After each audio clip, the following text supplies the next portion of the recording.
2026년 6월 9일 화요일 하나님 나라를 시작하는 말씀 묵상 시간입니다. 오늘 우리에게 주신 하나님의 말씀은 고린도전서 6장 11절 말씀을 장년놀이 오정현 집사님께서 말씀을 봉독해 주시겠습니다. 하나님의 말씀을 경청하십시오. 너희 중에 누가 다른 이와 더불어 다툼이 있는데 구태여 불의한 자들 앞에서 고발하고 성도 앞에서 하지 아니하느냐? 성도가 세상을 판단할 것을 너희가 알지 못하느냐? 세상도 너희에게 판단을 받겠거든. 지극히 작은 일 판단하기를 감당하지 못하겠느냐? 우리가 천사를 판단할 것을 너희가 알지 못하느냐? 그러하거든 하물며 세상 일이랴. 그런즉 너희가 세상 사건이 있을 때에 교회에서 경히 여김을 받는 자들을 세우느냐? 내가 너희를 부끄럽게 하려 하여 이 말을 하노니 너희 가운데 그 형제 간의 일을 판단할 만한 지혜 있는 자가 이같이 하나도 없느냐? 형제가 형제와 더불어 고발할 뿐더러 믿지 아니하는 자들을 앞에서 하느냐?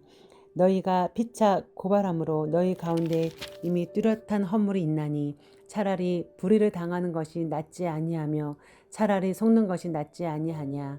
너희는 불의를 행하고 속이는구나. 그는 너희 형제로다. 불의한 자가 하나님의 나라를 유업으로 받지 못할 줄을 알지 못하느냐. 미혹을 받지 말라. 음행하는 자나 우상 숭배하는 자나 간음하는 자나 탐색하는 자나 남색하는 자나 도적이나 탐욕을 부리는 자나 술 취하는 자나 모욕하는 자나 속여 빼앗는 자들은 하나님의 나라를 유업으로 받지 못하리라. 너희 중에 이와 같은 자들이 있더니 주 예수 그리스도의 이름과 우리 하나님의 성령 안에서 씻음과 거룩함과 위롭다 하심을 받았느니라. 오늘 본문에서 사도 바울은 고린도 교회 성도들이 서로 간에 생긴 재산이나 물질 문제를 가지고 세상 법정으로 달려가 서로를 고발한 사건을 지적하고 있습니다. 신령한 은사를 가졌다고 자랑하던 성도들이 정작 형제 사이의 갈등 하나 스스로 해결하지 못해서 불신자들의 재판을 받으러 간 모습을 보며 바울은 강력하게 책망하고 있습니다. 그래서 이 말씀을 읽다 보면 우리 마음에 자연스럽게 이런 질문이 생깁니다. 그렇다면 성도는 억울한 일을 당해도 무조건 소송을 하면 안 되는 건가? 아무리 손해를 보고 부당한 일을 겪어도 그저 참아야만 하는가? 라는 질문이 생기죠. 하지만 본문을 그렇게만 읽으면 바울이 진짜 하고 싶은 이야기를 놓치게 됩니다. 바울의 진심을 이해하려면 당시 고린도 사회의 법정이 어떤 곳이었는지 잠시 살펴볼 필요가 있습니다. 오늘날 우리가 생각하는 법정은 완벽하진 않아도 그래도 공정함과 정의를 추구하는 곳입니다. 누가 더 부자인가, 누가 더 힘이 있는가 보다 무엇이 옳은가를 판단하려고 노력하는 곳이죠. 하지만 바울 당시의 로마 사회는 전혀 달랐습니다. 로마는 철저한 계급 사회였습니다. 귀족과 평민이 있었고 로마 시민과 비시민, 부자와 가난한 사람이 명확히 나뉘어져 있었습니다. 심지어 똑같은 잘못을 저질러도 신분에 따라 처벌이 완전히 달랐습니다. 쉽게 말해 당시 로마의 법정은 처음부터 기울어진 운동장이었던 것이죠. 재판의 결과는 진실이 무엇인가 보다 다음과 같은 것들에 의해 결정되곤 했습니다. 누가 더 사회적으로 영향력이 있는가? 누가 더 든든한 배경을 두고 있는가? 누가 더 높은 신분을 가졌는가? 실제로 고린도 같은 대도시에는 재판이 공개적으로 열렸고 사람들은 그것을 구경했습니다. 법정은 단순히 문제를 해결하는 자리가 아니라 유력한 사람들이 자신의 힘과 지위를 과시하고 상대를 짓밟는 힘의 무대였습니다. 그런데 복음을 전해들은 고린도 교회 성도들이 교회 안에 갈등이 생기자마자 가장 먼저 그 힘의 무대로 달려간 것입니다. 바울이 충격을 받은 지점이 바로 이것이죠. 성도라 불리는 너희가 누구냐?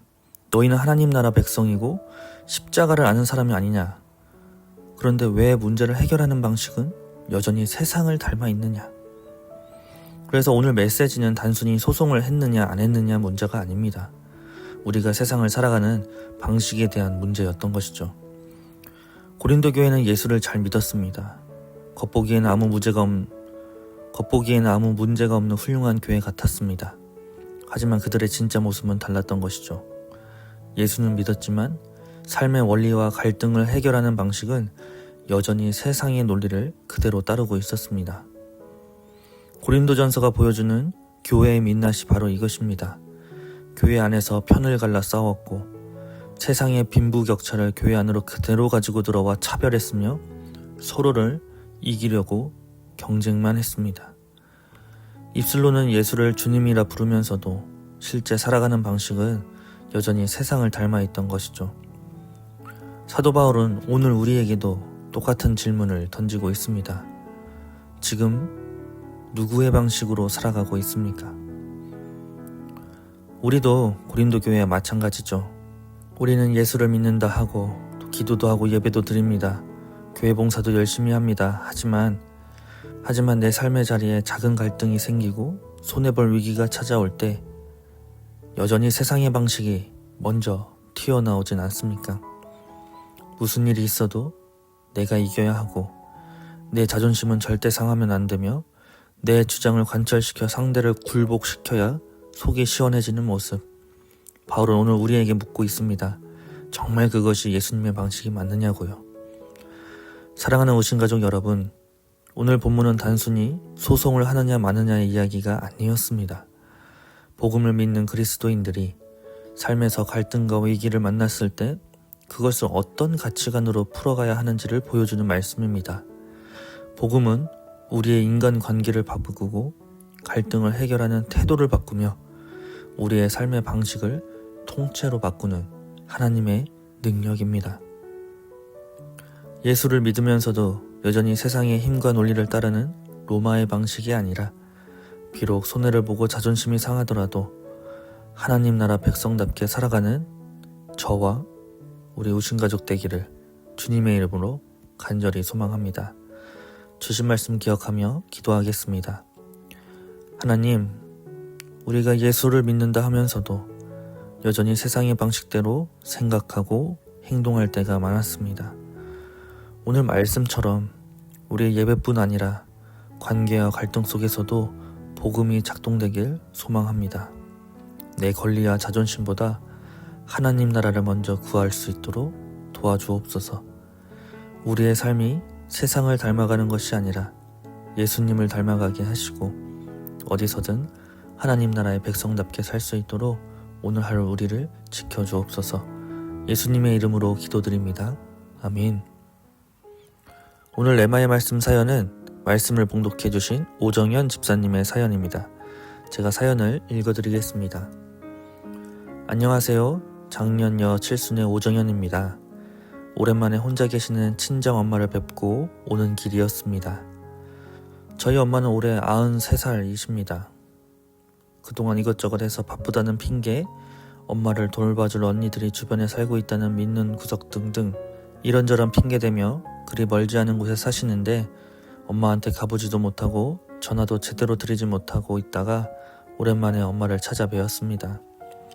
엄청 반가워하시면서 어제 저녁에 드셨던 음식을 제가 좋아하는 음식이라고 점심으로 또 드시고 한참 동안 이야기 보따리를 풀어놓으셨습니다. 집에 돌아갈 때는 뭐라도 하나 더 주시려고 이것저것 사주시고 싸주시며 아낌없이 주셨습니다. 의뢰 엄마가 주는 거니까 특별한 감동 없이 받아왔는데 찬양을 들으면서 돌아오는 차 안에서 잊혀졌던 엄마의 추억이 새삼 떠올랐습니다. 한 23년 정도 된 듯 합니다. 평생 일만 하시고 편하게 잘 쉬지도 못하시고 여행도 많이 다녀보지 못하신 엄마와 결혼을 하기 전에 여행을 가고 싶다는 생각이 들었습니다. 엄마와의 단둘만의 추억을 쌓고 싶어서 어디를 갈까 고민하다가 믿음이 없는 엄마를 모시고 태백에 있는 예수원에 갔습니다. 엄마는 예수원이 어떤 곳인지 모르는 채 절 따라오셨습니다. 예수원 가는 길에 엄마가 고속버스 안에서 먹는 음식이 맛있다며 김밥, 계란 등 이것저것 사서 먹었던 기억. 늦가을에 고즈넉한 예수원을 거닐고 예배도 드리고 찬양도 들으며 차도 마시고 엄마와 단둘이 있어서 좋았던 기억이 떠올랐습니다. 내 부모를 공경하라. 그리하면 내 하나님 여호와가 내게 준 땅에서 내 생명이 길리라는 하나님의 말씀이 떠오르며 말씀 앞에 순종하지 못하고 이 핑계 저 핑계 댔던 제 모습이 보였습니다. 흔하디 흔한 말씀인데 너무 흔해서 나의 인식 속에서 사라져버린 것이 아닌지 저 자신이 부끄러워졌습니다. 부모를 공경한다는 것이 저를 보고 반가워하시는 엄마를 보며 뭐 그리 어려웠던가 싶은 생각이 들었습니다. 거창한 것이 아닌 저의 목소리만 들어도 저의 얼굴 한 번만 봐도 좋아하시는 엄마를 보며 깨닫습니다. 93세에도 자녀들에게 짐이 되기 싫다고 당신의 몸을 관리하시며 치매 예방을 하신다고 피아노도 치기 시작하시고 소녀 감성으로 시를 지으시기도 하시면서 꿋꿋하게 사시는 엄마를 보며 나도 엄마처럼 늙고 싶다는 소망이 생깁니다. 오늘 엄마에게 추억 얘기와 고맙다는 전화를 드려야겠습니다 라고 사연을 보내주셨습니다. 우리 오정현 집사님의 사연을 읽으며 부모 공경이 거창한 일이 아니란 생각이 듭니다. 비싼 선물보다 자녀의 목소리, 얼굴 한 번을 더 기뻐하십니다. 너무 익숙해서 미루고 있던 사랑을 다시 돌아보게 하는 귀한 나눔입니다. 오늘 우리도 부모님께 전화 한 통 드리며 사랑과 감사를 전하는 하루가 되면 좋겠습니다. 추천해주신 찬양 들으시며 더 깊은 묵상으로 나아가겠습니다.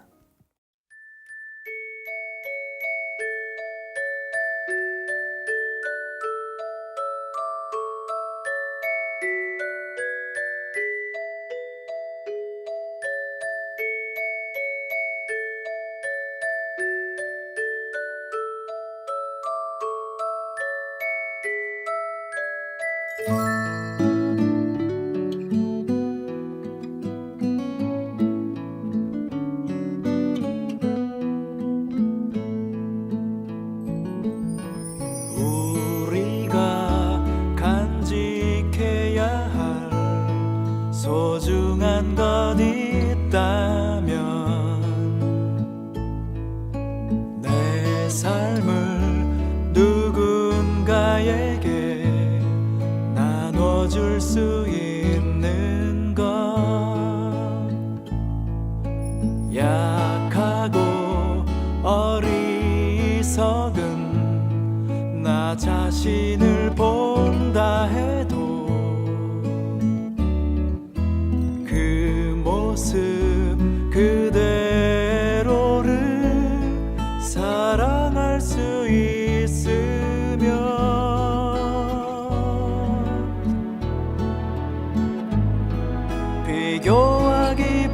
비교하기보다는 나 자신을 가꿔가고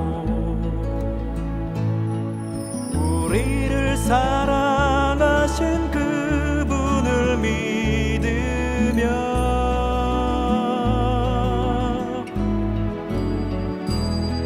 외로운 사람들 품에 안아줄 수 있도록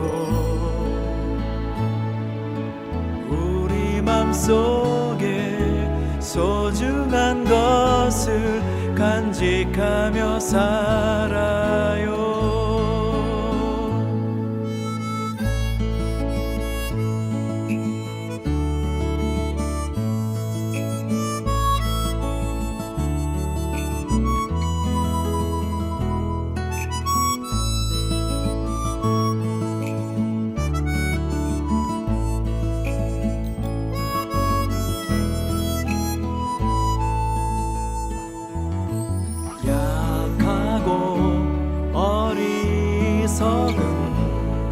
나 자신을 본다 해도 그 모습 그대로를 사랑할 수 있으면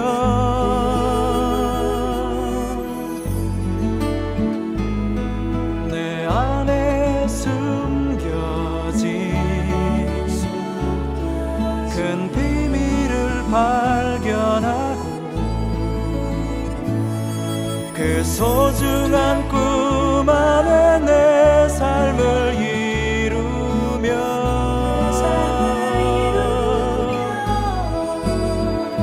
삶에 지친 사람들